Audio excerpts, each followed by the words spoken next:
Hello.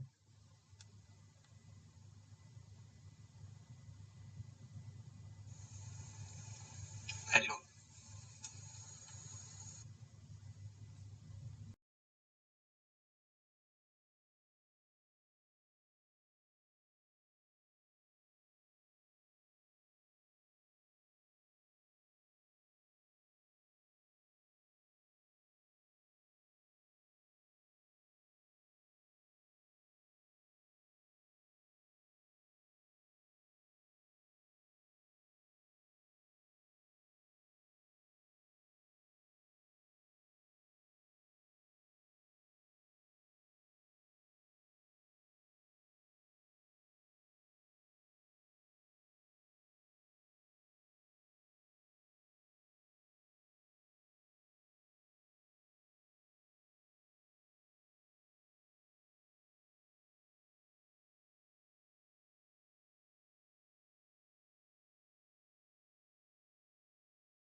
Hello.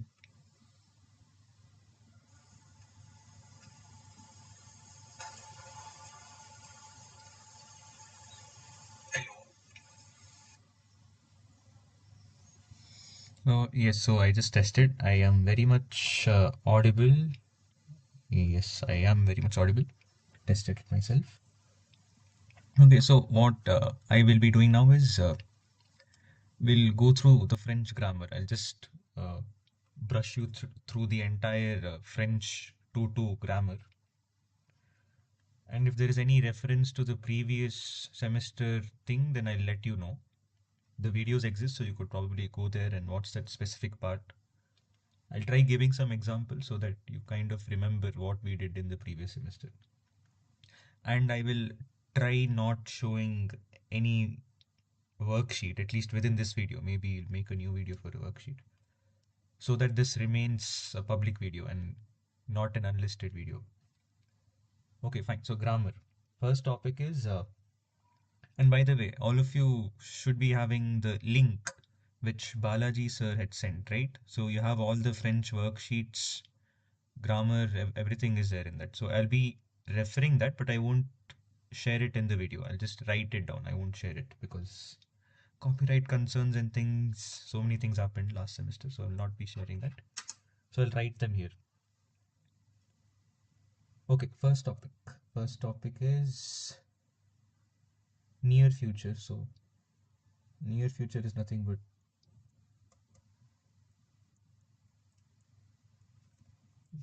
futur proche. So this is near future.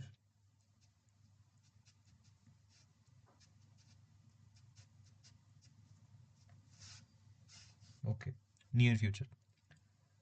So it's like a tense. Like until now, we've been using present tense in French.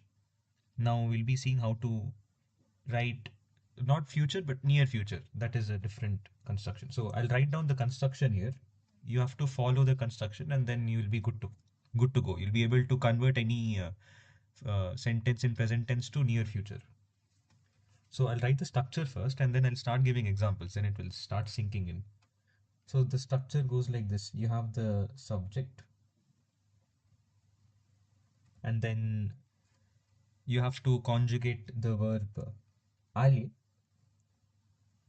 in present.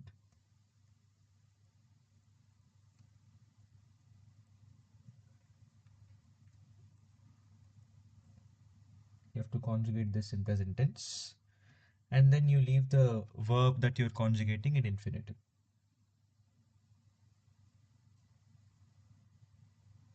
So infinitive means the verb as it is. So I'll just write infinitive.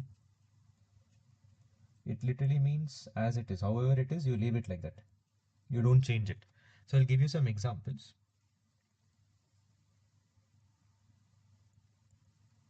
What I've just given is the structure for futur proche.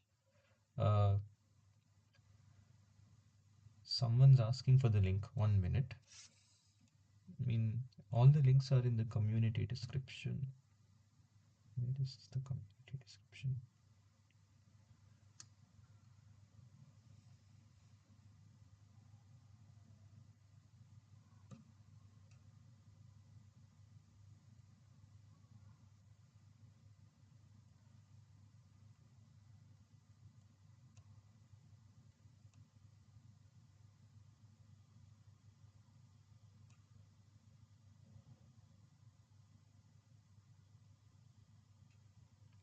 Okay, anyways. So examples, right? So I'll write some sentences. I'll write one sentence in present tense. I'll convert it to future force. I will do it for all the subject. Uh, uh, we have some subject. Je, tu, il, elle, all those. We'll look at the examples. So for example, if I have a simple sentence, je, or I'll write I'm eating. Je mange. I am eating. Je mange. So if you want to write this in future posh, what you're supposed to do is, if you look at the structure, this is the subject, no? This will remain as it is. So, je. And now you have to conjugate ale. And let me write ale here in case you forgot. Ale literally means to go. So I'll write conjugation of ale. Where do I write it?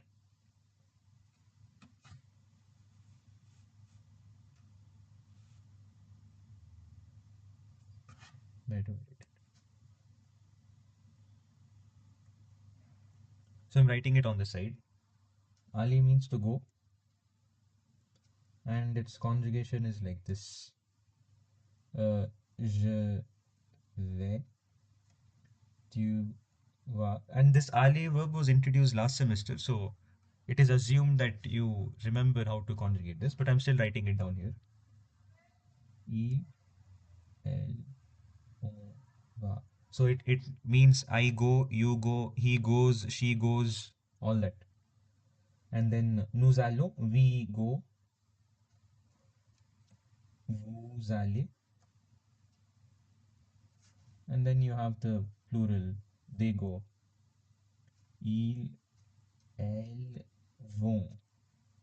So this is the conjugation for aller.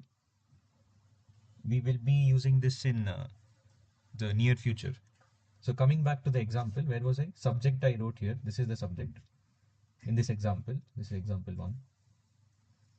If you conjugate aller, what will je get? Je will, if you look at that conjugation, will get vais. So this will become vais. So je vais. Now we have to find what is the infinitive.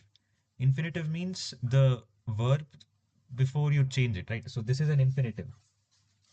But that is for aller. So what is the infinitive of mange? The infinitive of mange is manger, if you remember, ER verbs. This is the infinitive. That is the original form. You have to take it back to the original form, the infinitive, as it is. So instead of calling it as it is, I'll call it the infinitive, so that it's less work on my side. Wait, let me remove that. Oh, it's fine. It's gone. Anyways, so this is how you convert it into the near future. So present tense to near future. So this means I eat. This means I am going to eat. You get the point, right? Near future. Not exactly future, but near future. So this is one example. Now I'll directly write the other examples, so it should become clear to you how to convert present tense to future tense. And this is just one way of asking, right? In the exam, they could give fill in the blanks and all those things. We'll look at the worksheet probably at the end. I'll just finish the grammar part now. I'll cover the other examples. So let's say it is tu. Okay, I'll give a different format now. Let's say tu blank. I will give the infinitive directly in the brackets. Manger. Let's say a question is like this. Write it in future proche. How will you write it? If you look at the structure, first you will get the same subject, tu. Then here you have to conjugate next ale, ale in present tense. For tu, what will you get? You'll get vas, va, tu, va. So here you will get va. And then this is already in the infinitive. It is not changed. It is as it is in the original form. So you write it as it is. Tu vas manger. You are eating. Its present tense is tu manges. Tu manges. Its future proche is tu vas manger. You should not change this one. It should remain as it is. What is changing? Only the ale. Ale is changing. It is becoming VAIS, VAS, VA, all that. So only ale is changing. This will remain as it is. This is your second example. I think rest is fine. You can. This is the basic. How do you write future clause? This is a very basic thing.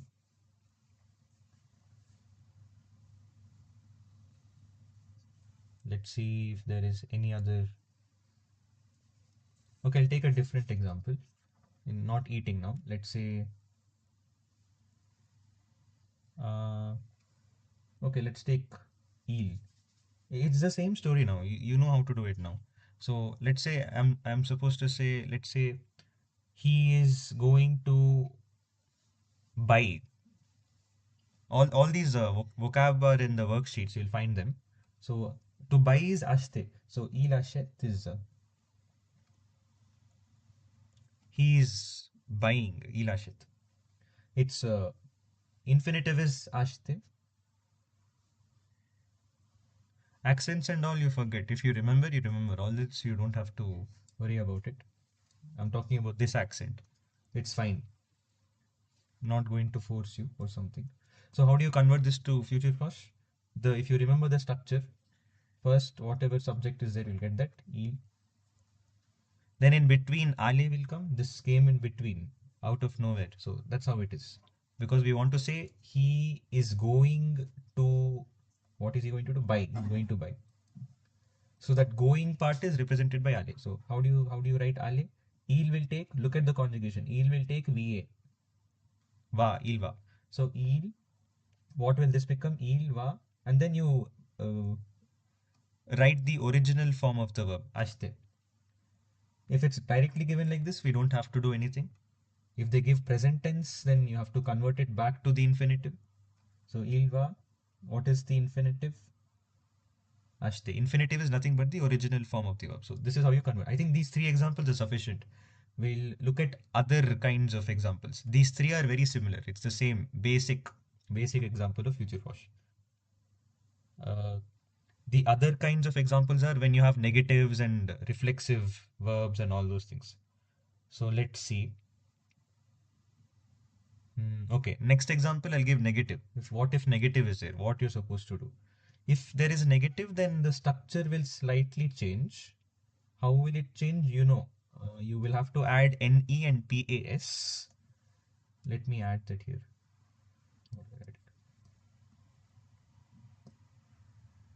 Yes. So in the case of negative, what will come here is, let me write it one second. What is that?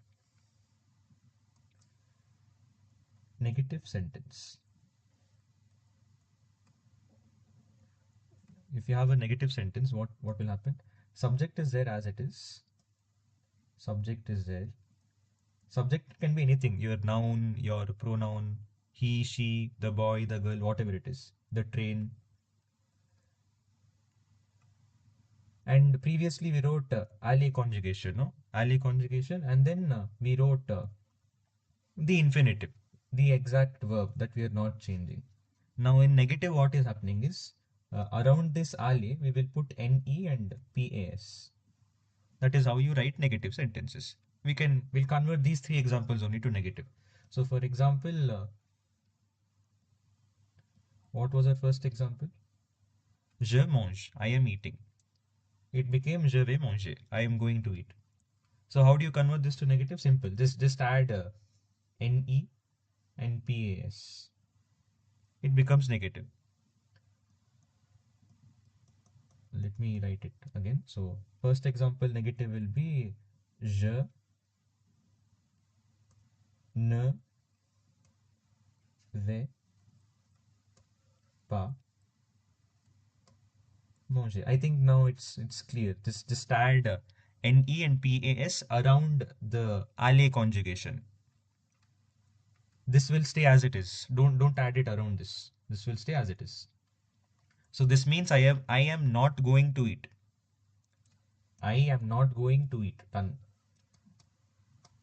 Other examples, see, now you can only do it. What is there? Tu vas manger. Just add any PAS around VAs. Tu. This is positive. Tu vas manger. You are going to eat. Negative is tu ne vas pas manger. Third example, what was it? I wrote he, no? So il va. You have to remember the conjugation of this. This conjugation you'll be using it in future past. Il va.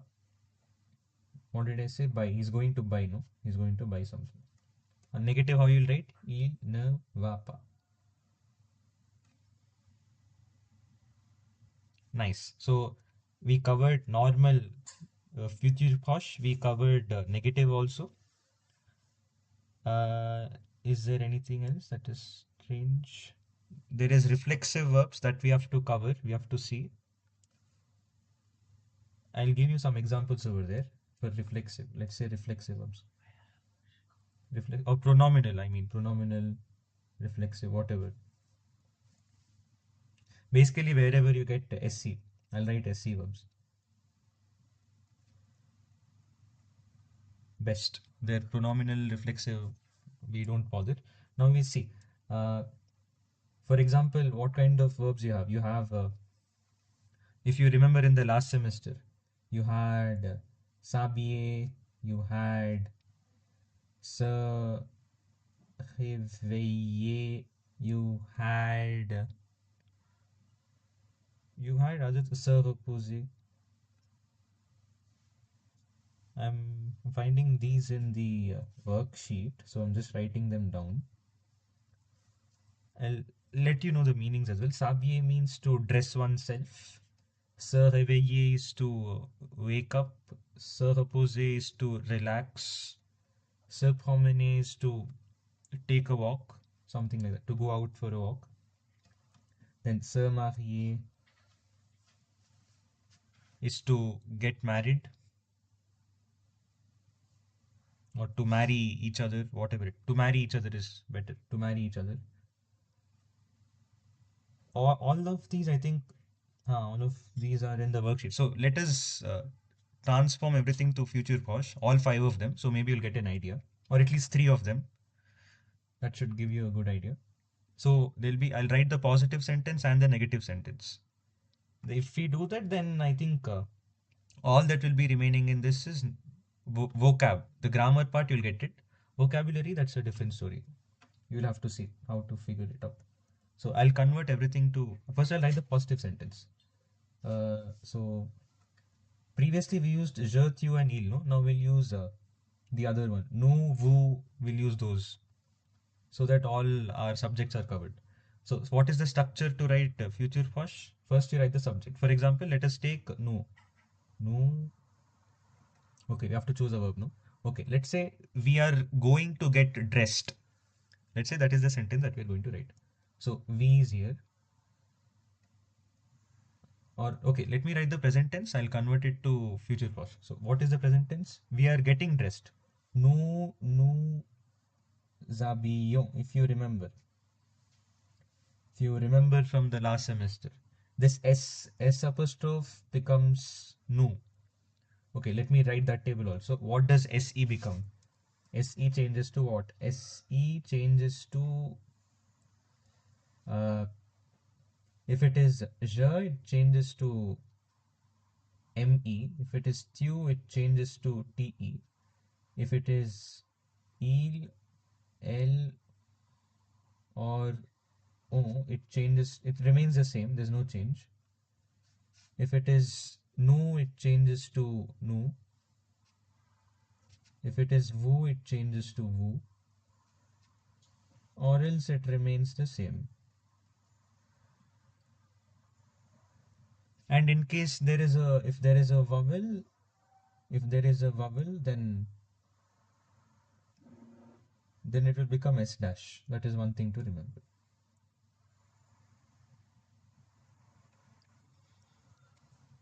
So in this case, S dash, which is essentially SC, became no. This is the present tense. How do I write future posh? Future posh will look like this. You write the subject no. This is the subject. Then I told you have to conjugate ale, no? You conjugate ale. Same structure, nothing will change. Same structure. Only the infinitive will look slightly different, but we'll come to that. So ale, nous allons.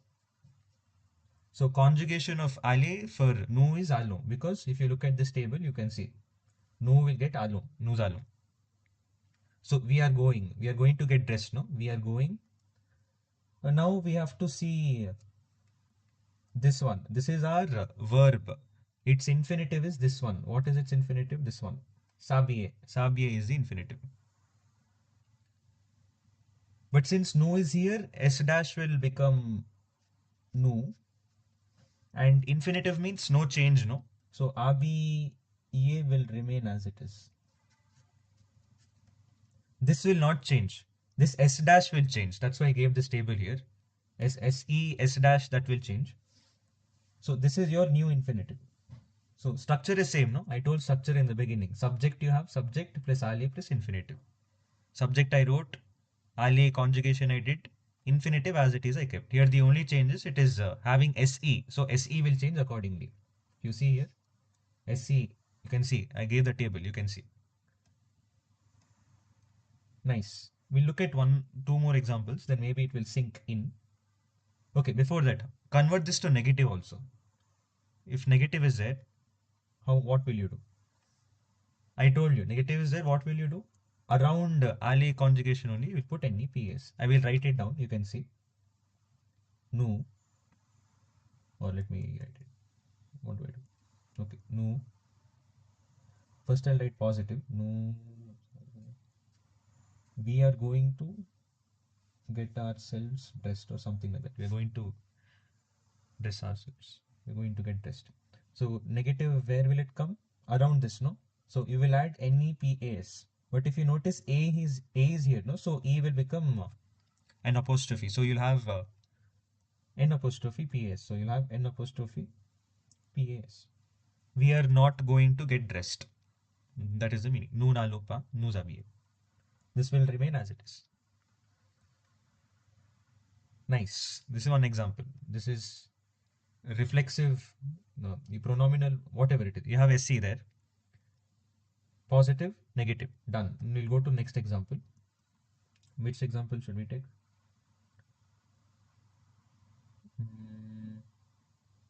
Let's take a simple one. So opposite. We'll change the subject now. Woo. We'll use woo. So if I to relax, no, so opposite. So you are relaxing. How do you write that? Woo. SE will become woo because woo is there. Woo woo opposite. Woo woo opposite. You are relaxing. How do you convert this to future proche? Or it's okay. Let me change the format. Let's say it's like this. Woo dash serve opposite. Let's say one question will look like this. Like, no, in worksheet it will look like this. Woo dash serve. What will you do now? Write in future proche is the question. Now I told you, subject is as it is, woo. I mean, fill in the blanks. So subject will remain as it is. That is a given. How will you fill in this blank? If you look at it, after subject, what will come? You will write conjugation of ale. Where is ale conjugation? Here. So for woo, what will you get? ALLEZ. So directly write ale. Woo, woo's ale. Woo's ale. So subject is done. Ale conjugation is done. Next is infinitive. Infinitive means you don't change anything. Write it as it is. But since SE is here, SE will change accordingly. Since woo is there, SE will get converted to woo. Infinitive, I don't know. Don't change anything except SC. So this will remain as it is. Don't conjugate and write EZ here. That will be wrong. You should not conjugate. Infinitive means it will remain as it is. This is your new infinitive. Done. This is your future proche. Vous allez, vous reposez. How do you convert to negative? Simple. You just add NEPAS. And if there is vowel, NE will become N apostrophe. So let me not know. Vous allez, vous reposez. This is positive, no? How do you write negative? Add NEPAS. NE became N apostrophe because A is a vowel. It begins with a vowel. Done. This is negative.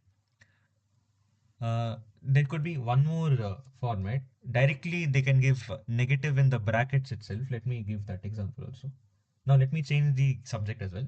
Let's say ILS. Let's change the verb also.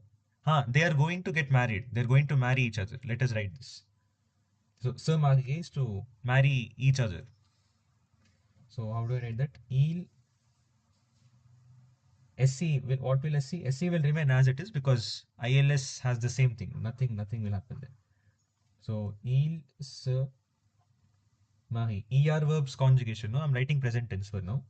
Il se marie. They are marrying each other. This is what it means. They marry each other. How do you convert this? Okay, I told I will give a different format, no? Okay, this is present tense. Let me give a question format. Let's say in the bracket, how will I give negative? I'll give it like this.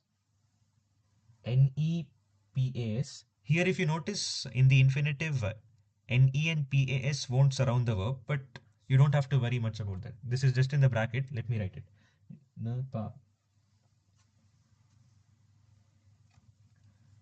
This is a question. You have to fill in the blank with future proche. How will you do it? Again, for the people who are observing keenly, NE and PAS are not around Marie because it is an infinitive. That is like a rule. If you are conjugating it, then NE and PAS will go around the verb. So don't think I made a mistake here. If it's in the infinitive, NE, PAS will look like this. At least standalone infinitives. Okay, we'll solve this problem. How do you solve this? So subject is as it is, il. They directly gave in the bracket that it's in negative. So we'll have to use negative. First write in positive, then you can add NEPS. Simple, no? First write positive. How do you write positive? Positive means this is not there, no? So how do you write it? Il conjugation of ale. Il will get il vont. Il vont. You can refer the table. I won't go up now. Il vont. Oh wait, this is I forgot. Wait.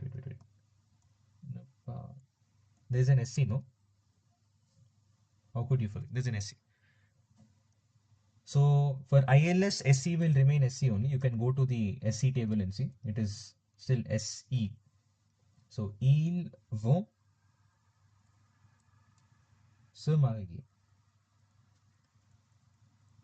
Only if anything, this will only change, but this will never change. It will remain in its original form. Since ILS is there, this is not changing. It is SC only. So this is future proche. They are going to get married. But I told you in the bracket NEPA is there, so you have to convert it to negative. How do you write it? Just add NE here and PAS. Done. They are not going to marry each other. Over. I think enough future proche we did. We covered, I think, most all different forms, but not all verbs. For more examples, maybe you have to solve the worksheet. I think I've covered everything. I can. No, yes, I think if you're able to understand what just happened here, you should be able to solve other problems as well. The only places where you'll get problems are irregular verbs or whatever, those small, tiny things. But this is all of this is very general. You should be able to do future prosh now. I covered all different kinds of forms. The only problem is like accent and all. You forget accents. I don't think that should be a big concern. Okay, fine. Future prosh is done. What is the next one? Future prosh is done. What is the next one? Or did I miss anything? Let me check. Did I miss anything? Negative sentences. SE. Like there are many verbs with SE in the worksheets you'll find. For example, se brosser means to brush, savoir to look at oneself, s'excuser, ne pas s'occuper. So many verbs are there. If you don't get the meaning, maybe you'll have to look at the meaning. That should be helpful. I can't sit and write meanings now, no? The video will get longer. So future process is done. These examples currently I took from class 2 of the French folder, which Balaji sir had sent. Class 1, class 3 also similar. You can go, all of them are future prosh. Okay, now in class 4 we have imperative. That's a new topic. Class 4, class 5, class 5.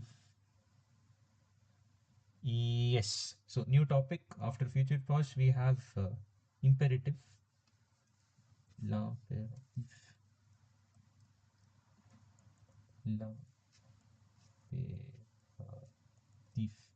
So imperative. So imperative is basically giving commands. Come here, go there, don't talk, all those. If you notice, there is no subject in the sentence. Come here, go. There is no you, I, and all that. That's how it's a command, right? Request, advice, whatever it is. Okay, imperative. And imperative is slightly simple because you will only have 3 conjugations. You'll not have 6 conjugations like this. You will not have 6 conjugations. You'll have only 3. But the problem is there are some irregular verbs, so you'll have to memorize them. There is no other way to go around some of the verbs. But they're a hand few as well itself, so it should be fine. Mm, how do I say this in a simple way? Let's see. Okay, I'll tell you what are the three conjugations. They will be imperative only for tu, for nu, and for vu. So only three forms of three different conjugations will be there for imperative. No other subject will have. So okay, so first I'll write the present tense. Then I will show you how to convert it to imperative. Like previously, how I showed how to write from present tense to near future, I will convert present tense to imperative. So we'll take some examples. Through examples, we'll see how to do this.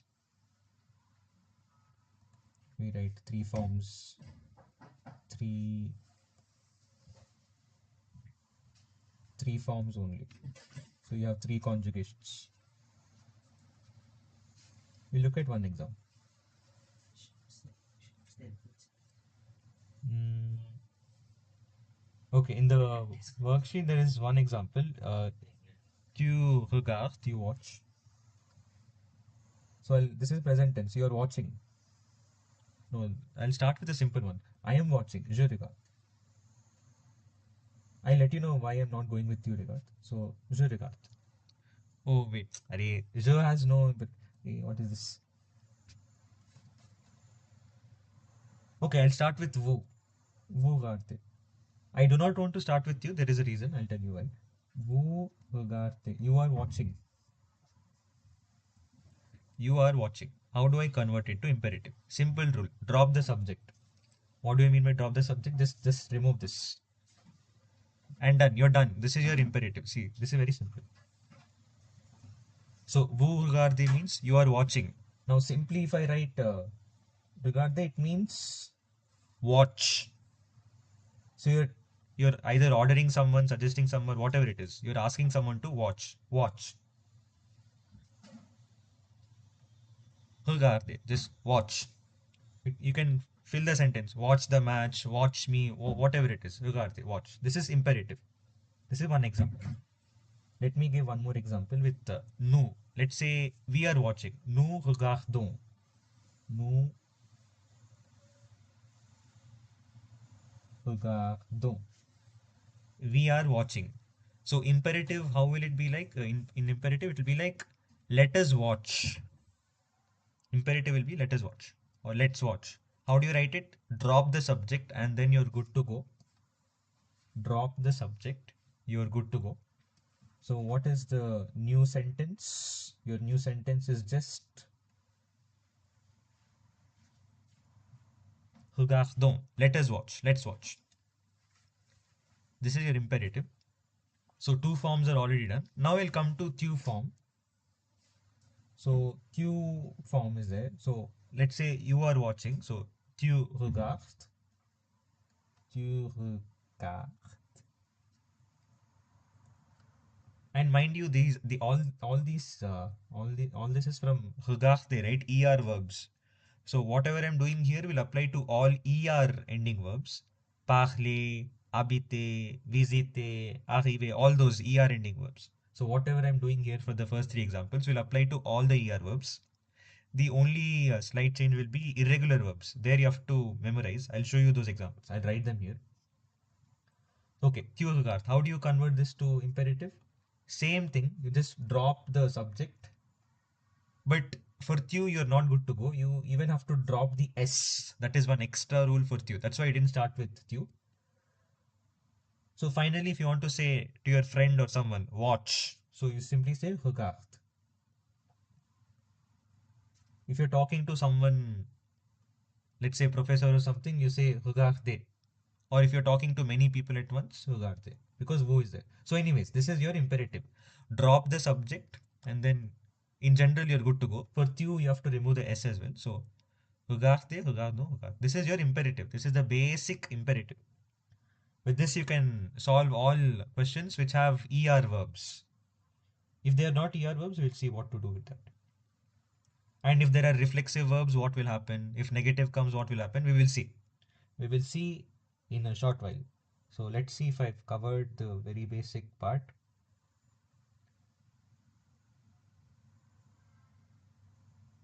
Okay, and uh, the grammar part is fine. They even gave where do we use imperative. So they told, let me write those words. I don't know if they will ask this, but let me write so that you know, so that I don't miss out, so that you don't miss out on anything. So it told you can use imperative to give an order. You can use imperative to give some kind of an advice, conseil, or else you can use imperative to uh, stop someone from doing something like don't smoke, don't park your car here, don't make noise, all that. So that is called interdiction. So let me write it here. Like you're prohibited from doing something. So this is like an oh my goodness, this is like an order. Wait. This is order. This is some suggestion, advice, whatever. This is prohibition. You're prohibited to do something. So three places. Just in case if someone, if a question is like, I don't know, I can't think of a question now, but I'm letting you know just in case. Okay. Anyways, so basic imperative is done. Is there anything else? Hmm. Okay, irregular verbs. So I was talking about irregular verbs. Is there a table for that? Let me see, because I see a lot of imperative verbs. Okay, before going to imperative verbs, let's look at one more example for ER ending verbs only. So uh, this is still one example.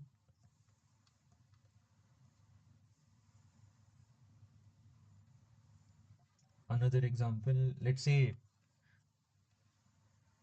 parler is there, to speak. So tu parles, what will it become? It will become par. You have to drop the tu, you have to drop the s as well. What will nous parlons be? This is still an ER verb. I'm giving just one more example. So you drop the nous and you're good to go. So parlons.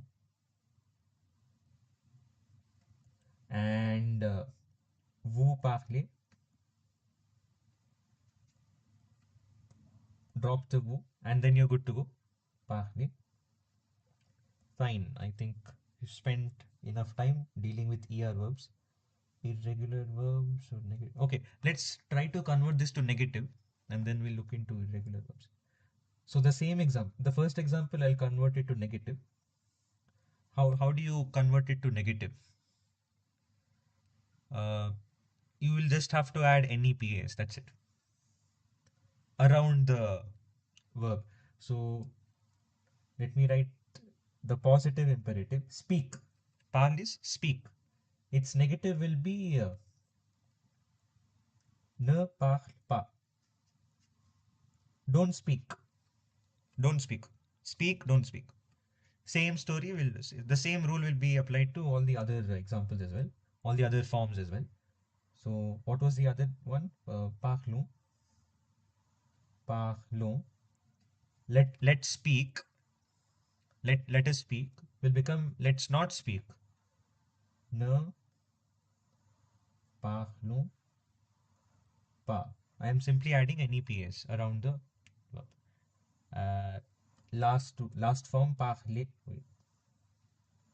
I'll share this document as well. I am not. I'm telling this the second time that I'm not screen sharing the document, the existing documents, because of copyright concerns or whatever. So there you go. Last time something happened. So the third form, just add same thing, same story. Ne parle pas. Now for any ER verb, you should be able to write the positive form and the negative form. Irregular verbs will come to that. Reflexive and pronominal, those SE verbs also will come to that. Uh, First, we will finish irregular verbs. That is simple, but you just have to memorize the spellings. Mm. Okay, so the first irregular verb we'll see. I'll write its conjugation first because that should be that you have to use those conjugations. So faire means to do. To do.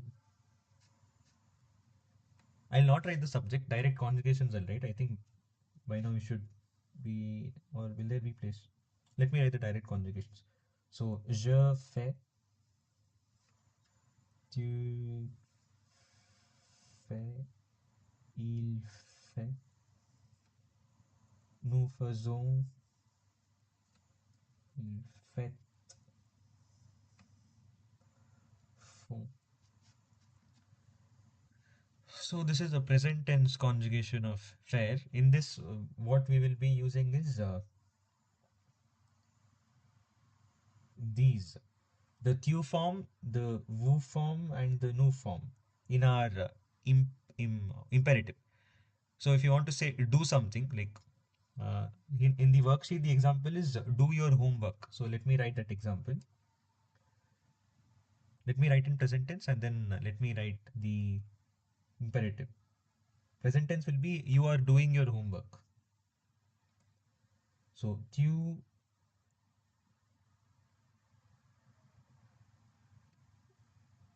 are doing your homework. Tu fais tes devoirs. If you notice, this TES came from the previous semester. Possessive adjectives. If you wish to see, you can look into it. I think I've covered this in one of my previous semester's videos. There won't be a direct question on this though. It's just that you will keep finding these. Fine. So this is the present tense. You are doing your homework. How do you convert this to imperative? The general rule is you drop the subject. That applies everywhere. So if you drop the subject, what will happen? It is just fait tes devoirs. Do your homework. Previously it was you are doing your homework. Now you are giving an order. Do your homework.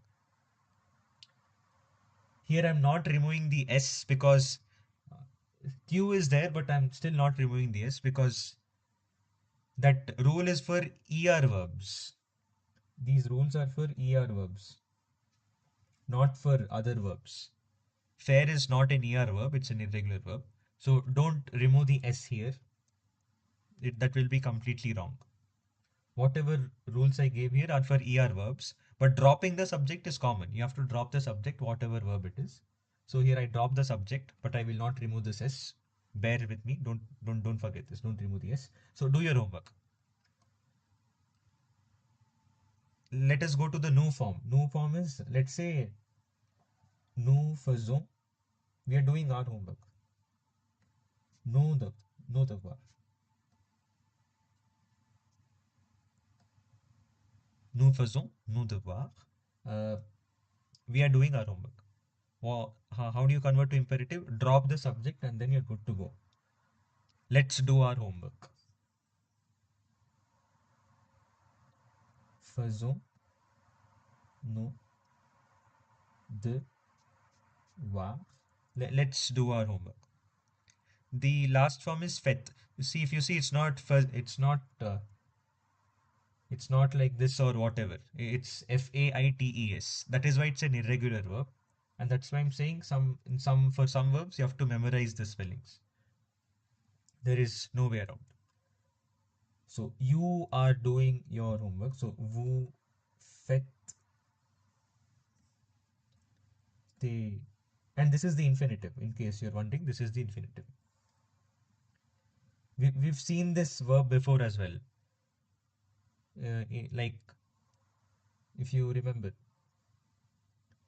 faire des courses, to do grocery shopping. You remember, right? So they can ask you to write this in future proche as well. How will you write it? Just this is an infinitive, no? You keep it as it is, and then whatever alle is there, you have to conjugate it. I think in the worksheet you'll find one. You just see if that is there. This is just an example.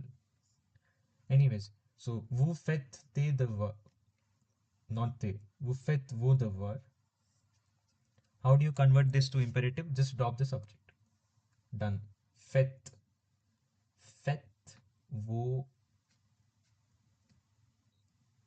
the verb. In case you're wondering what is this TES, VOS and all, NOS, you have to refer to possessive adjective in the last semester. In case you want to see, I'm not telling you to see. Your wish.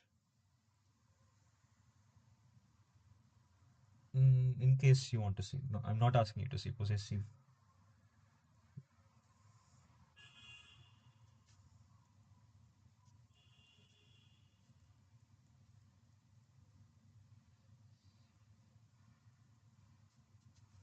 Okay, anyways, so this is how you convert. This is how we use irregular verbs. So we covered ER verbs. This is one irregular verb.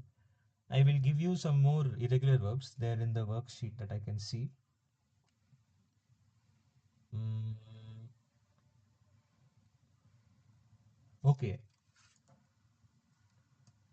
We have uh,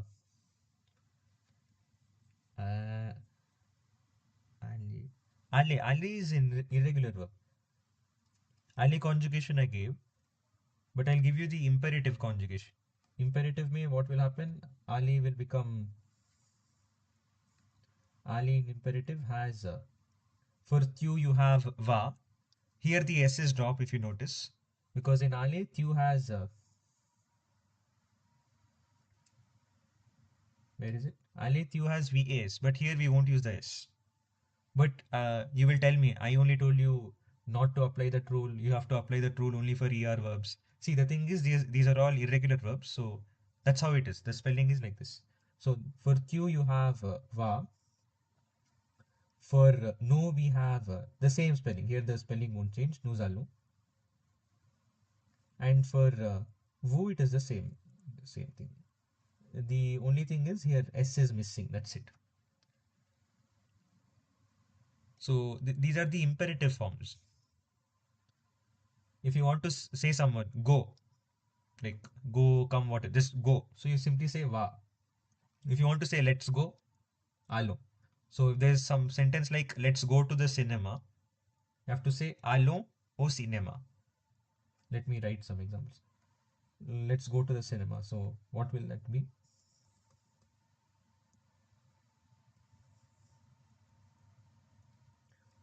Let's see if I can give a question format. Let's see if there's any question here. Uh,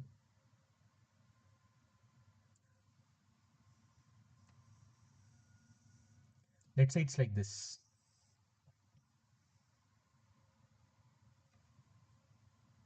Hmm.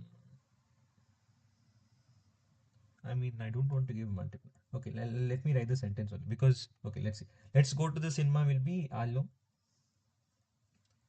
au cinéma. Whenever you're writing imperative, just put an exclamatory mark at the end.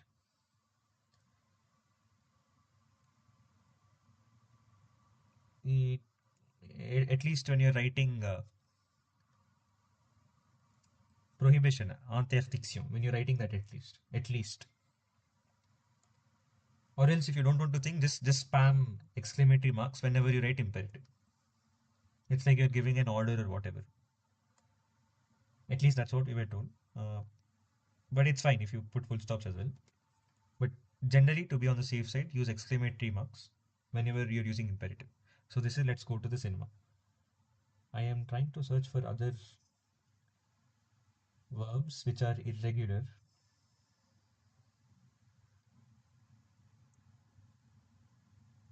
Okay, fine. I found three more verbs. I'll tell them in case I find some more. I'll let you know. So first thing is eth. Even eth has imperative. Eth means to be. And then even avoir has, mind you, these are all irregular. So they might not retain the same spelling as their present tense forms do. Avoir is to have. Savoir is a new verb. It means to know. There is one more verb which is connaître. Okay, let me write the conjugations first. Savoir. Or will that be covered later on? Well, let me just finish it here so that no one is confused. Savoir means to know.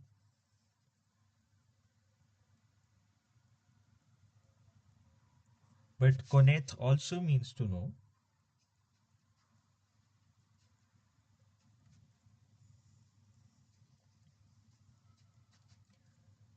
But savoir is usually followed by a verb, usually.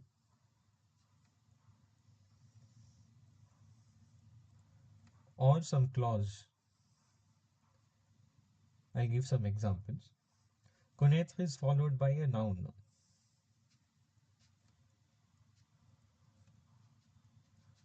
This is the general thing. So connaître is to know someone or something. Savoir is something like I know how to drive. I know that today is a Saturday.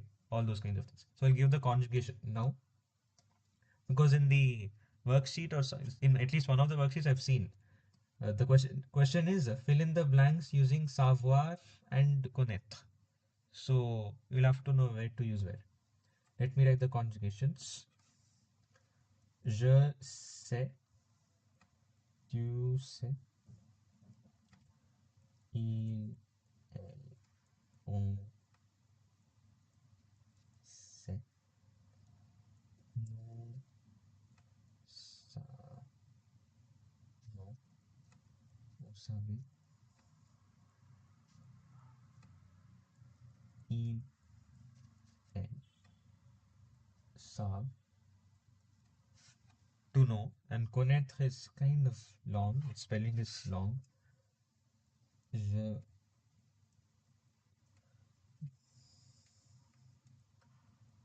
connais.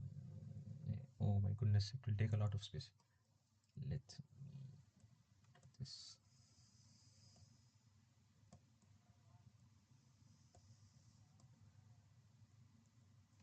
Tu connais.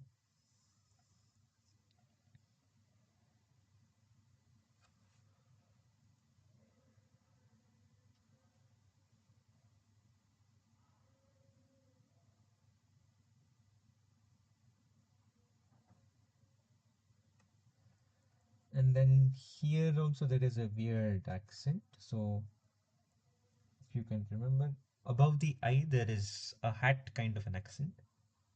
So he knows, I know, you know, he know. Now, no, this will remind you of IR verbs if you remember. We had IR verbs, no, last sem or last to last sem, I don't know. But this would remind you of that probably. You will know what I'm talking about after I finish this. Nous connaissons. So the spellings are kind of long in this. Nous connaissez. Il, elle, connaissent.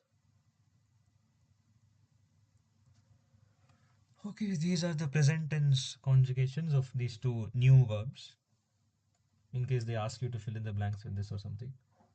And these are the infinitives.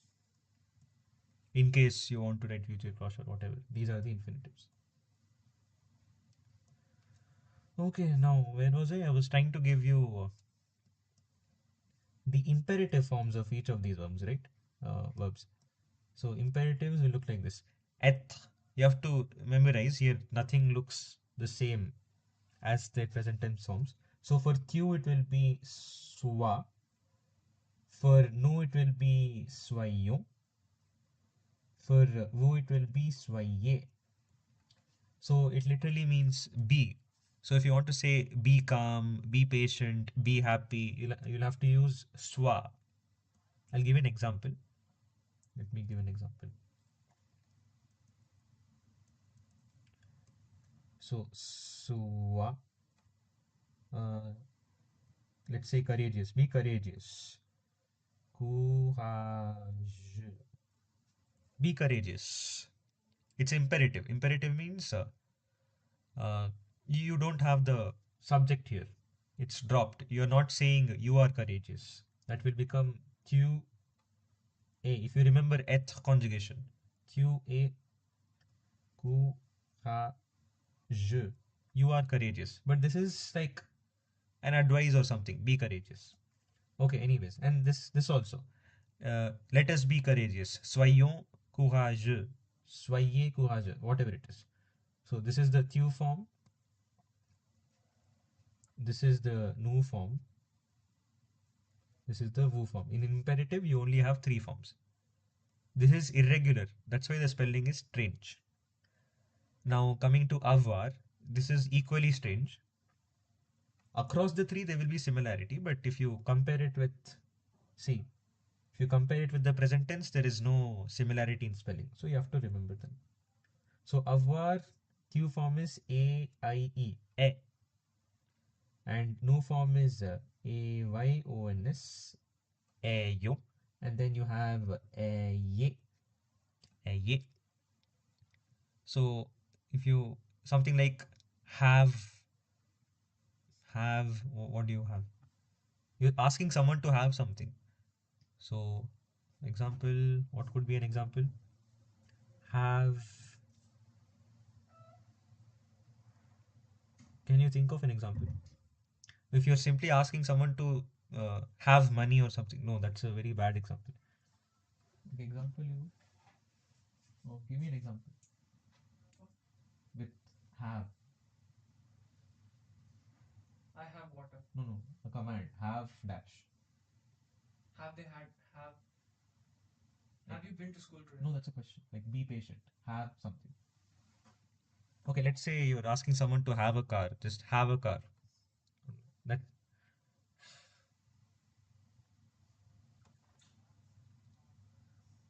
okay, I'll give a very strange example, but that's still valid. If you want to ask someone to be hungry or be thirsty, in French, it means to have, avoir soif means to have thirst. This is the French people's way of saying to be thirsty. So if you want to say be thirsty to someone, just in case, so you say a soif. Be thirsty. In French, it means have thirst. I couldn't find a better example, but fine. In the worksheet, you'll get better examples. I'll remove this example because it is just too strange. Okay, anyways, now savoir. What is the imperative of this? This will not resemble this at all. There'll be slight changes. So savoir, this will be sache. This is sachon. This is sachet. So from somewhere the ch came in between. There is no ch over here. But that's how it is. This is the imperative form. So, oh, I told you I'll give you examples, no? Example for Savoir and Connaitre. I'll give first example for Savoir and Connaitre. Then I'll give the example for the imperative for Savoir. Should I shift this down? That's best. I'll shift this down.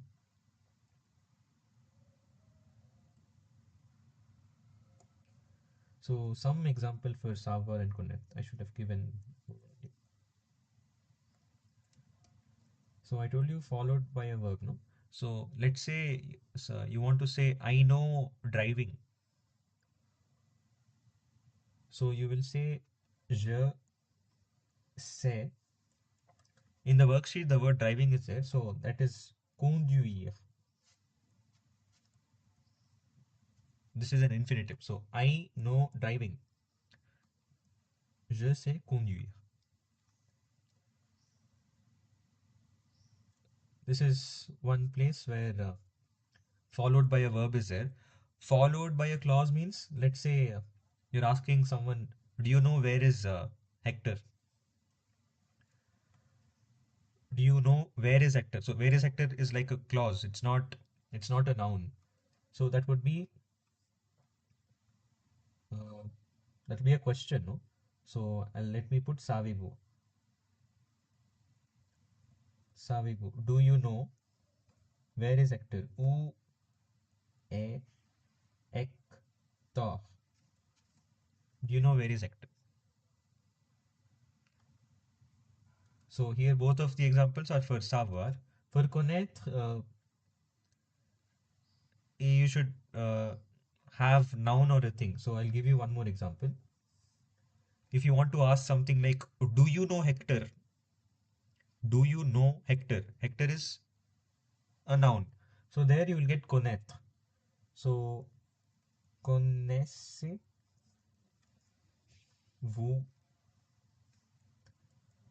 Hector? So here savoir came, but here connaître came. Why did it come? Because if you notice, this is a clause. So savoir is followed by a clause. But this is a noun. So connaître is followed by a noun. That is what I wrote here, the rules. As in the rules, you have this followed by a noun. The noun could be anything. It could be a place, it could be a person, it could be a thing. It could be a thing. Do you know Paris? So you can replace actor with Paris also. You can replace it with any other thing, whatever it is. But this is a clause and this is a verb. So I gave you all three different cases. This is verb, this is clause, this is a noun. There are some exceptions where savoir can be followed by a noun, but to be on the safe side, just write connaître.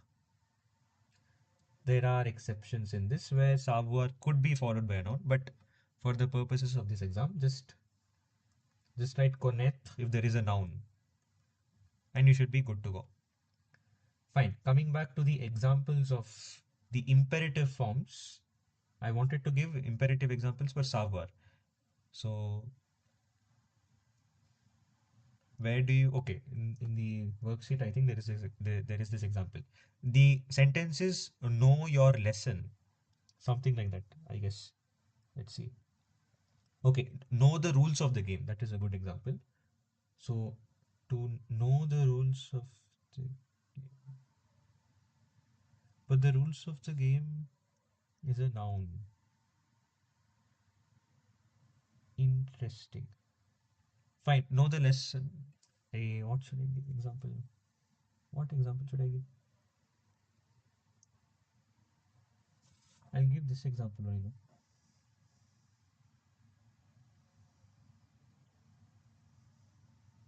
Okay, so I'll give a very not so intuitive example. So the sentence in present tense is vous savez.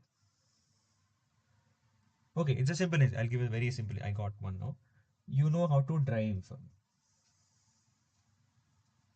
Vous savez conduire. You know how to drive. Convert this to imperative. How? What would you do? How would you convert it to imperative? You'll simply drop the subject. No, that is fine. But savoir is irregular, so this will not stay as it is. This will get converted to this one, sachet. So that would mean this would become sachet conduire. This is a very nice example. Should clear things about how irregular verbs mess things up. Even here, this will become this, and this is stopped. So sachet conduire. It means know how to drive. So you're basically asking someone to learn how to drive, know how to drive. Nice. So these are irregular verbs. Negative did we cover? No, we didn't cover negative. Negative. No, we didn't. Okay, negative is covered for ER verbs. For other verbs also same. Just add NEPAS. For example, if you're asking someone to not be courageous, don't be courageous. If you're saying don't be courageous, then it is simply ne sois pas. I added these two here, NEPAS around sois. NEPAS ne sois pas courageux. So this means don't be courageous. So I converted positive to negative. Don't be courageous. And if you're asking someone, don't don't learn how to drive, don't know how to drive, something like don't learn how to drive. So that would become just add NEPAS and everything else is same. Ne, sashe, pa, kun. Don't learn how to drive, something like that. The thing here is NE and PAS will go around the verb. This is remaining as it. Okay, fine. Everything else in the sentence will remain as it is. The subject is dropped, and if it's negative, you have NEPAS. If it is irregular, then you have to change the spelling of the verb as well. Okay, is there anything else? Reflexive verbs. We'll see. I'll open another worksheet and see if they've given better examples. Okay, there is an example. Fine. So, reflexive verbs. We've covered ER verbs, non-ER verbs. I gave you two new verbs here. I showed you negative with ER verbs and non-ER verbs. Now we will cover reflexive verbs and how to write imperative of those reflexive or pronominal, whatever, SE verbs. So if there are SE verbs, what do you do?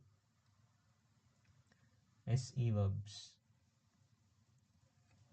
Here comes your pronotonique from far away. It will come here, it will introduce itself and it will basically trouble us now. So let me write the infinitives of some examples given in the worksheet.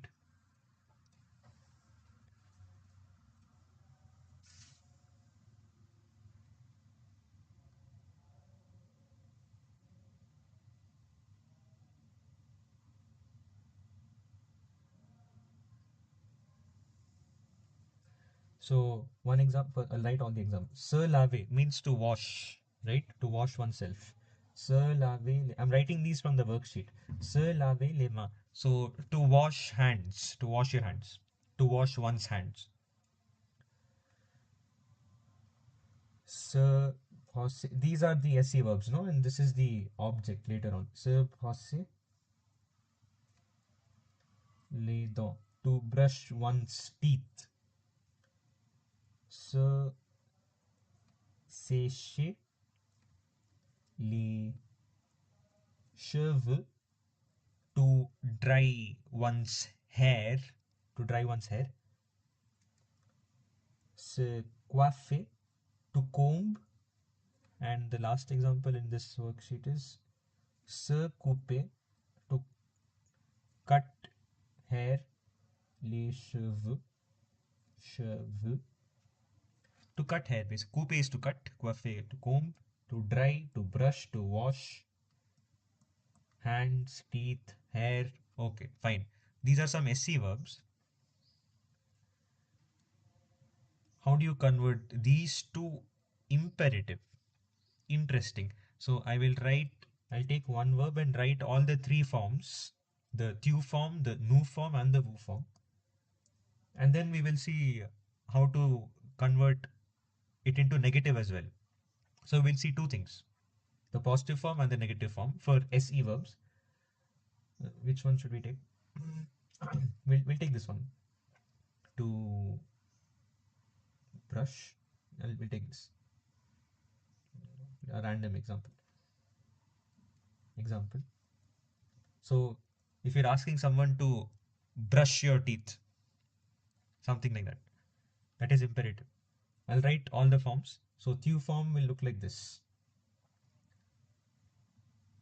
If this SC is not there, how would you have written it? If the SC is not there, you would have simply written boss. The S will be removed, no? So S will not be there. Boss les dents. If SC was not there, you would have written something like this. But that since SC is here, the only change that you will get here is because of SE, you will get a hyphen and you have to add the equivalent pronotonique because this is in tu form. Pronotonique, I let me write what is necessary here. For tu, you will get and for okay, let me write all the pronotonique. It is moi, toi, lui, nous, vous, vous, and okay, she is also L. These were the phonotonic of the previous semester. I think we will be using only some of them. We'll be using only some of them, especially toi, vous, and no. I think simple. Sometimes ma will come, but we'll see. I'll not go into ma now. So this is from the previous semester. Now we'll see how this is going to come into our thing. This is how it comes, right? So this SE becomes hyphen TOI. It comes after bros. So brush your teeth. This is how you say in the tu form. If it's the nu form, same story, you'll get hyphen and then you'll get nu. So let me write that here. So conjugate this with respect to this one Bronson. Because ER verbs you remember, no? I don't have to write ER verbs conjugation now. Should I? ER verbs. Do you want me to write that as well? Is it place? I'll write it here. I'll write for parler, I think then that should be sufficient. Parler is to speak. So je parle, tu parles, il, elle, on parle, nous parlons, vous parlez. I'm not writing the subject because the same thing. You should. This is the same subjects. If you remember, this is like something. This is something that we learned in our first sem. In case someone doesn't remember, this is what I mean by ER verbs. These are the conjugations. So bosse is an ER verb because it ends with ER. I'm conjugating it that way. Okay, what is the addition here? This SC will become bossonu. Why? Because phonotonic is coming into the picture, something like that.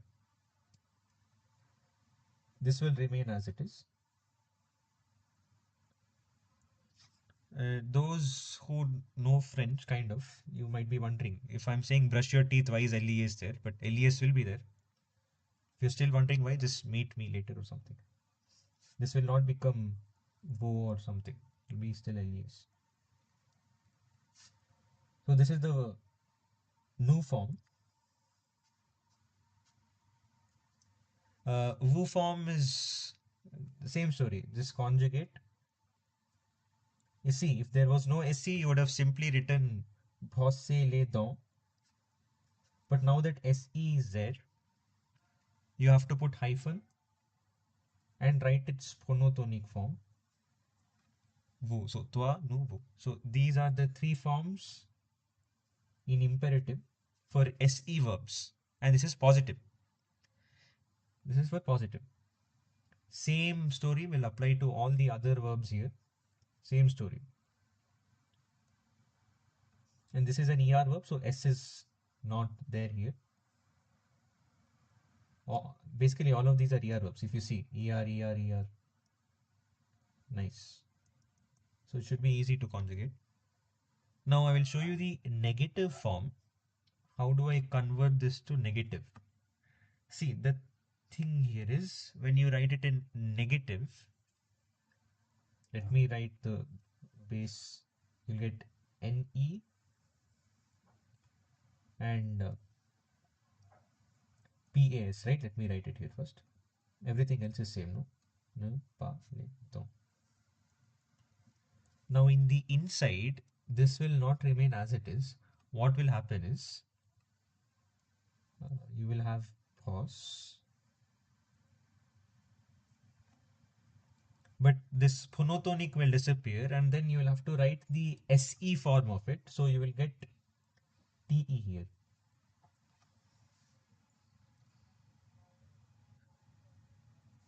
In negative, this is the story. You won't get phonotonic.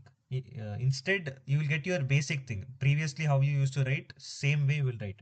This SE will get converted to TE. No addition at the end. This feels this is the normal way. Only here in the positive form you're getting something strange. You're not writing the horse lay down. You're not writing this. So that is the difference. Let me complete writing all the other forms and maybe it will then sink in. So this is in negative, no? So ne pas is the same everywhere. Ne pas lay down. Nous form.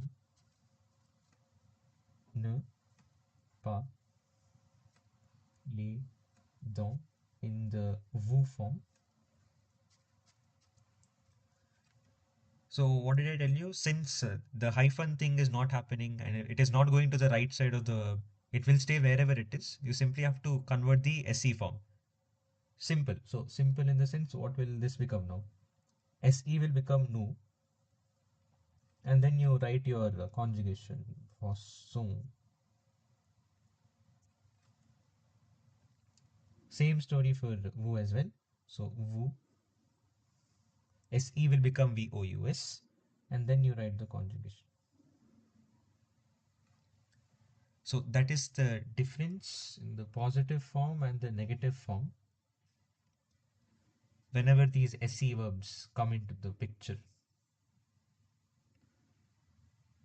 So pronotonic is being used here,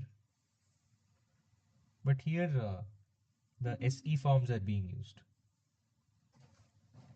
So negative में SE forms, positive में pronotonic.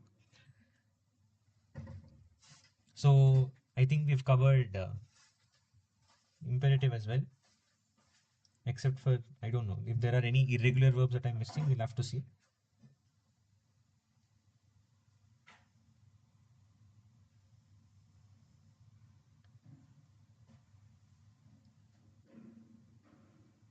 Okay, fine. It looks like there's nothing more in this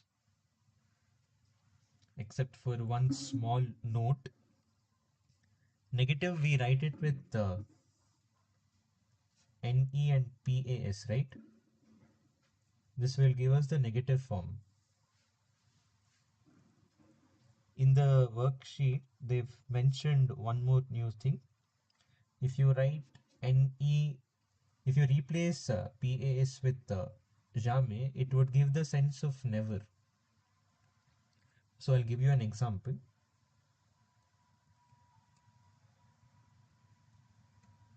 Je ne mange pas means I am not eating.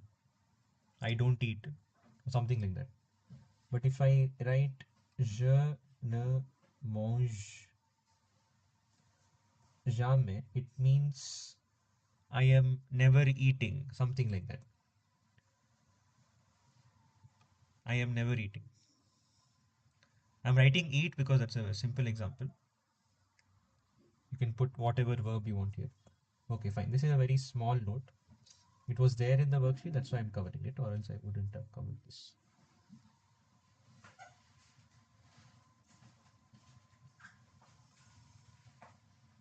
Okay, so I think imperative, I've covered all kinds of forms, reflexive, irregular, negative, all kinds of forms, except that some irregular verbs might be missing here and there. You'll have to see. Most of them are the important ones, at least I've covered. I don't know if I'm missing any other irregular imperative forms. For example, like these three are irregular but important. Savoir, savoir. Because they're changing the spelling. Okay, anyways. The next topic will be. What is the next topic? Okay, we have 4 new verbs. That itself constitutes a new topic because you will understand why. Which number is this? 1, 2, 3. So here we'll learn about 4 new verbs.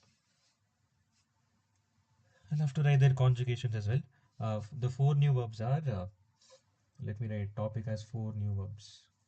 New verbs. Those 4 new verbs are Vouloir, it means to want. And then you have pouvoir, it means can. And then later you have savoir, we've seen. And then you have devoir. Devoir is must. So now we'll see all these three conjugations and then probably look at some examples where we'll be using these. So vouloir conjugation looks like this. Vouloir and pouvoir look the same. I think even that we'll see. Je veux, tu veux, il, elle, on veut, nous voulons, voulons, vous vouliez, ils, elles veulent. So want, I want, you want, he wants, she wants, we want, you want, all that want basically. Can, I can, je peux, tu peux, il, elle, on peut. See, very similar, just very similar. Both of them are, if you know one, you can find the other one also. Nous nous pouvons, nous pouvons, vous pouvez, vous pouvez, ils, elles peuvent, peuvent. So two conjugations are done. The other conjugation is devoir, must, I must, je. This is slightly different. Je dois, tu dois, tu dois, il, elle, on doit, nous devons, vous devez, ils, elles doivent. So the translation, simple. The conjugation may be difficult. Just see, simple, but you'll have to remember.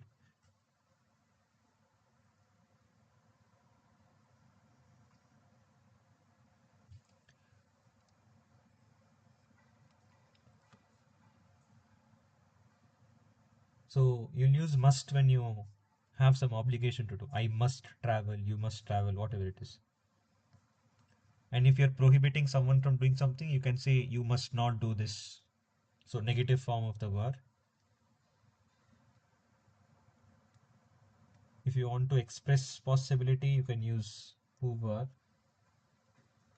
Okay, let me write those examples. Maybe it will become clear. So we'll write some examples using the above three conjugations. They're from the textbook apparently. It's there.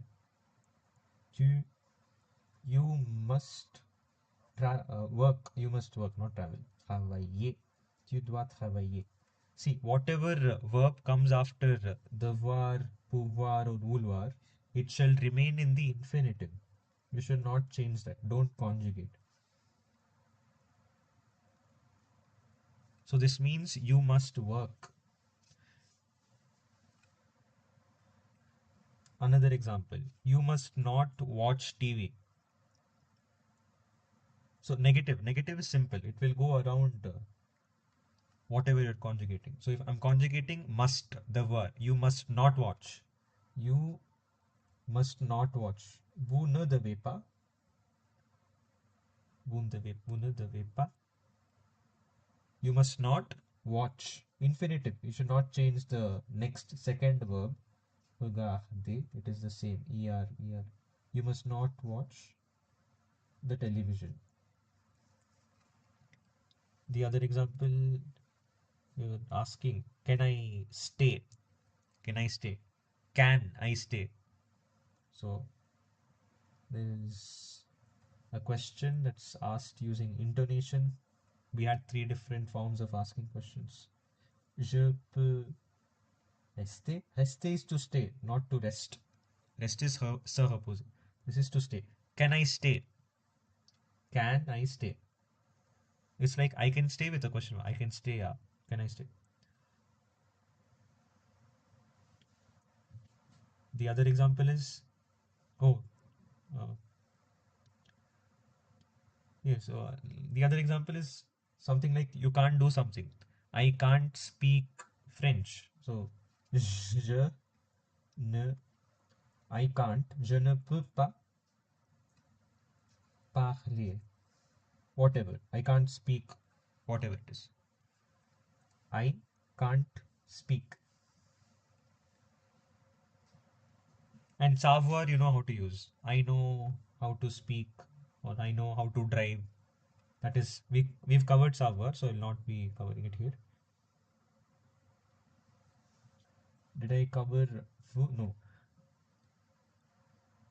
Uh, if you want to say I want to leave, je veux, I want to leave.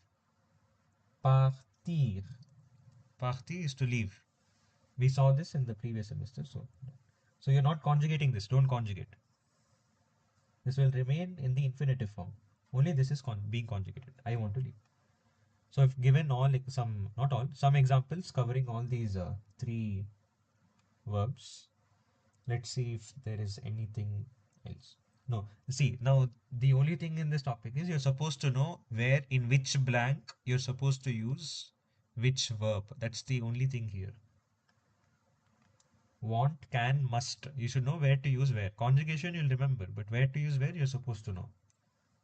So if you read the sentence, wherever context is there, you have to see. Maybe if you solve the worksheet or examples, I've uploaded all the worksheet examples, so you can see all the worksheet examples, handwritten. I've uploaded it onto the drive. You can see there. I've done this long ago. It's on the drive. You can see. Maybe that should help you.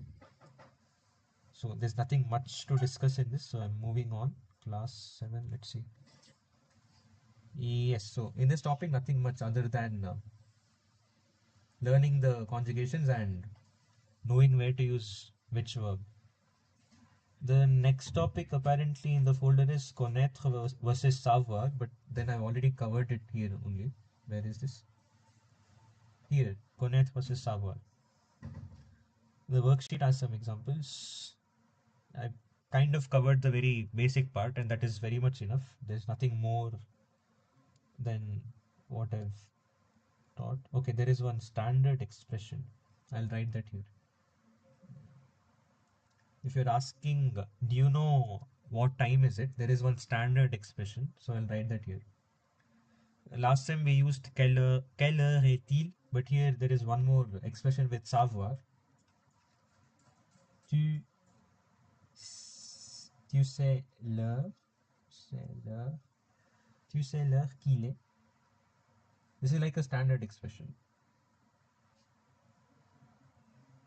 It's either this or you can write vous savez.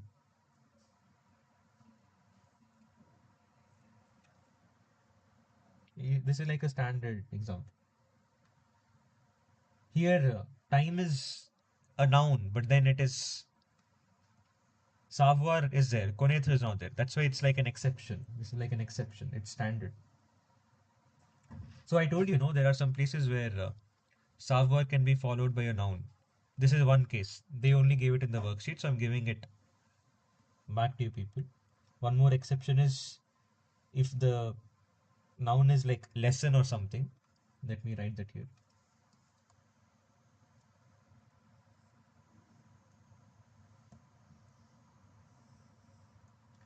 One more exception here is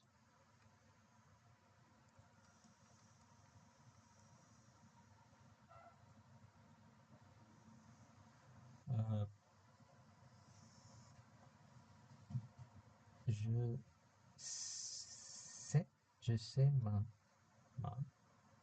leçon. Here, lesson is a noun, but then savoir is there, so that is an exception. But you don't have to worry about this. The only exception you're supposed to worry about is this time thing. Other than that, it's fine. You just put connaître wherever you get a noun. Fine. So that is what I didn't cover previously, or else I've covered everything in savoir versus connaître. Uh, yes, so savoir versus connaître is also done. Oh, we are actually done with everything. We're literally done with everything. So there's not only examples you're supposed to just go through the examples, the worksheets that I uploaded. That should be very much sufficient. The only uh, the only thing that's missing is the meanings. I don't write meanings on my worksheet because I know the meanings. So if you don't know any meanings, just try Googling or something. Uh, and there is a writing thing as well. At the end, they'll ask you to write, no? So in my worksheet, I've written something. So just go through that. You can see how to write a paragraph. There is a production écrite. Is there anything else? Did I miss anything? Is there a minor worksheet? Is this a minor worksheet? Let me know if there's any minor worksheet or something. I'll try solving that and uploading it. For now, I will stop the video here. In case you want me to tell anything else, let me know, because make a sentence using a given. Someone is asking, can we start writing part? Please write sentences. Make a sentence using a given. Okay, fine. Until this timestamp, all the grammar part is covered. Maybe we'll try doing the writing exercise here itself. I'll do the writing exercise here itself. Let's see. But until now, the grammar part is done. So we're all done with this information. And with the information that you accumulated across the previous semesters, we should be good to go. Uh, let me see the writing part. Where is the writing part?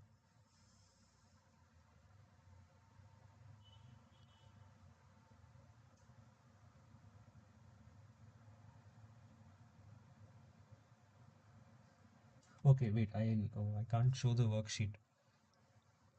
Uh, okay, fine. So what I'll do here is I will write the question here at the end. I'm using the worksheet that's called production écrite, and I'm going to do the last question. Only one bit that should help you. It's in the worksheet as well. The answer is already on the worksheet. So 1 minute. I'll be back in a minute.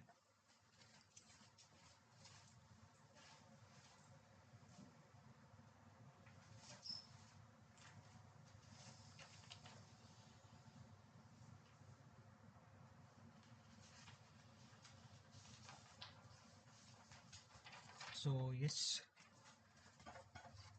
I'm doing the fourth bit of the last second worksheet that we got. Lisez le planning de Corinne et d'écrivez that question, the fourth bit, where you have three boxes: lundi, mardi, and mercredi. So I'll do the lundi part. I'm writing the question here. It says, read the planning of Corinne and describe their activities in future proche. What are they going to do on Monday, Tuesday, and Wednesday? So I'll do Monday. You can do Tuesday and Wednesday as well. The answers are already uploaded. You can see there. So let me write the question. So Monday, what is happening? At 10 a.m. in the morning, they're doing. I'm writing the question. I'm not solving it. Then I'll solve it. Préparation du voyage à Nantes. So basically, preparation of traveling to Nantes. It's a city in France. And at 1 p.m. déjeuner. We've seen this verb. It means to have lunch. Déjeuner, to have lunch avec Sophie. So to have lunch with Sophie plus donner. Donner is to give. To give the keys. Donner les clés de la maison, of the house. To give the keys of the house. Of the house. One house. So having lunch with Sophie at 1 p.m. and giving to give the keys of the house at 1 p.m. This will happen. And at 3 p.m. départ à la gare. So some kind of departure at the station. So something is leaving. Maybe the train is leaving.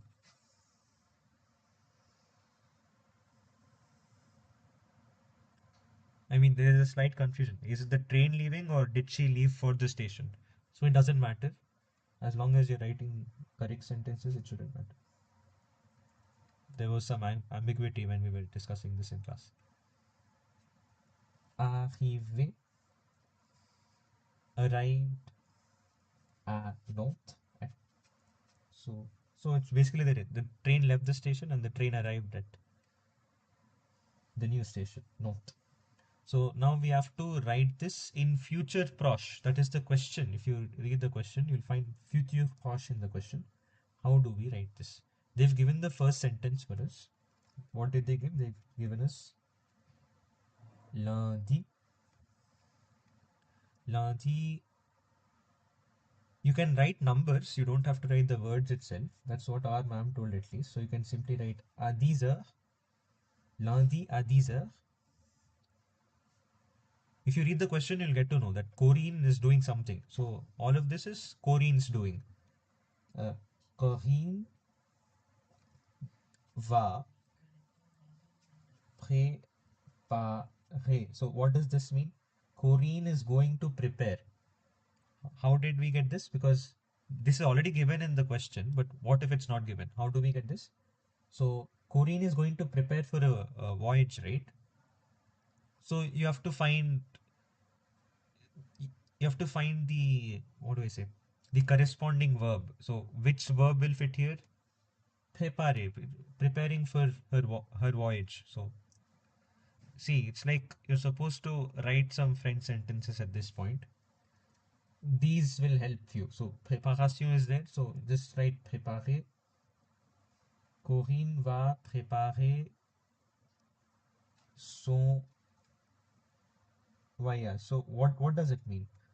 Préparer son voyage is the thing that we are adding now. How did we add this? By reading this sentence. So you get my point, right? Preparing her journey. So Corinne is going to prepare for her journey. Something like that. That is the meaning of this sentence. À Nantes. Where is the journey? Where is it? To Nantes. So Corinne is going to prepare or begin, whatever it is, prepare her journey to Nantes. So at 10 a.m. she starts her preparation. Now, next sentence. Uh, you can simply write plain sentences. In my thing, last semester we discussed something about connectors. So you might find some of them in my uh, paragraphs as well. It should not confuse you. We've used all of these words. So what I wrote next is ensuite. Ensuite means following, following that, following. So basically, after that, following. So Monday at 10 o'clock, Corinne is going to prepare her journey to North. We're writing in future pause, no? Next, what happens at 1 p.m.? What happens at 1 p.m.? Lunch with Sophie at 1 p.m. Lunch with Sophie and giving keys, giving the keys of the house. So here, this is simple. Now you can directly write uh, following following that she is going to have lunch with Sophie and she is going to give the keys of the house. Everything is same. Now they've already given you the infinitive. Now you have to write it in terms of future proche. So let me write the first few words. Following that, if you want, you can write the time as well. Ensuite, à 13 heures. So I'm writing L because I'm replacing Corinne. I know I'm talking about Corinne only. Uh,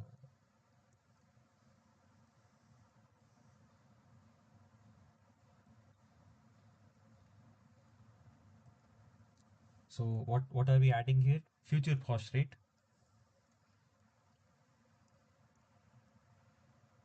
So future proche. L, she is going to have lunch. So déjeuner is going to become, where is déjeuner? Déjeuner is here. Déjeuner is going to become elle va déjeuner. She is going to have lunch. And the rest of the sentence is same. She is going to have lunch avec Sophie. She is going to have lunch with Sophie. There is a plus sign. Means she is doing something else as well. So you write and is et. She is going to have lunch with Sophie. And what is she going to do? She is going to give the keys of the house. So how do you write she is going to give? Donner is to give. She is going to give means we learned future clause. You have to conjugate ale. So L. So conjugation of ale for L will be va. And donner is an infinitive. It will stay as it is. So elle va donner. She is going to give. What is she going to give? The rest of the sentence is same. She is going to give the keys of the house. The keys, les clés of the house. So following that, at 1 p.m. she is going to have lunch with Sophie, and she is going to give the keys of the house. This is a second sentence. Done. This is one sentence. Then the next sentence at 15, basically 3 p.m. What's happening at 3 p.m.? The train is going to leave. That's what we thought. The train is going to leave, right? At what time? At 15. So basically, 15 heures at 15 hours, basically 3 p.m. The context is the train is leaving. So you're supposed to write the train is going to leave the station. Leave from the station, at least in French. So see, I'm introducing new words now. Train is nowhere in the question, but you're introducing it. So that means you get the context and add the words that are required. The train, because literally it means departure in the station. So what leaves the station? The train. So right, the train is going to leave the station at 15 hours.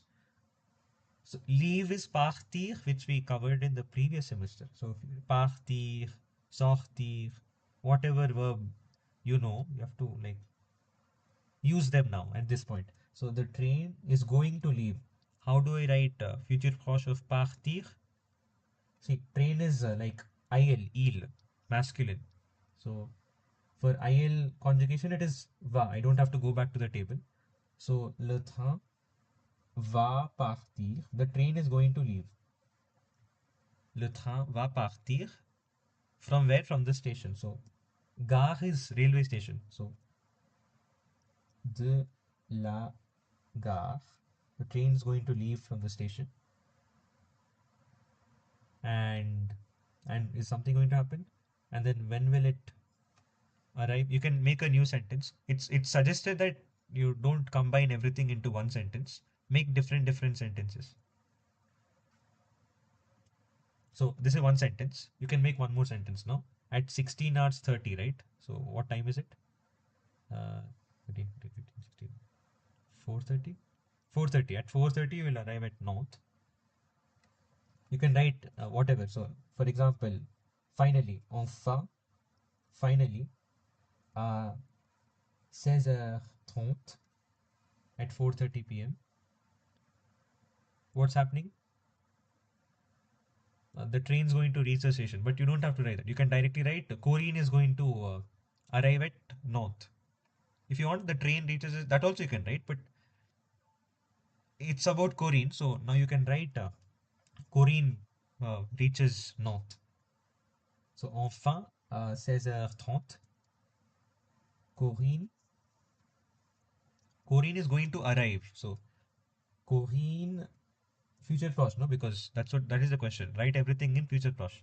Corinne va arriver.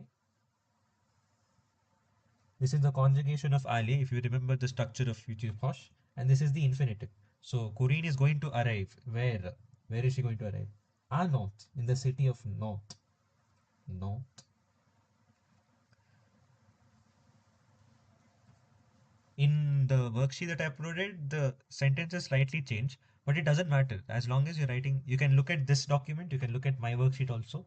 In my worksheet, what we did is we combined the last two sentences, but then it is advised you don't combine many sentences. For one thing, you write one sentence. And then to get good impression, you can use words like finally, and you have other words also. For example, you have puis, it means then. You have après, après is after, all that. You remember, no? You must have. If you do, it's good. If you don't, it's also no, not a problem. It's not a problem. So this is how you write. At least this is how you do this bit. At least if the same format is coming, it's fine. I don't know if it's the same. I didn't check if the same format is going to come or not. But this is how you do the writing part. So I think the person who asked me to write is happy, I guess. I think we're done. We were already done. We just did one more question. That's it. So I guess we are done. I will share this document with you, and do refer the worksheet answers that I uploaded onto the drive. And don't stress yourself. French should be simple at this point since I've told you everything. Just look at the worksheet and learn the meanings if you don't know anything. Okay, I'll end the stream now. Let's see, how do I end the stream? End stream, end stream, end stream.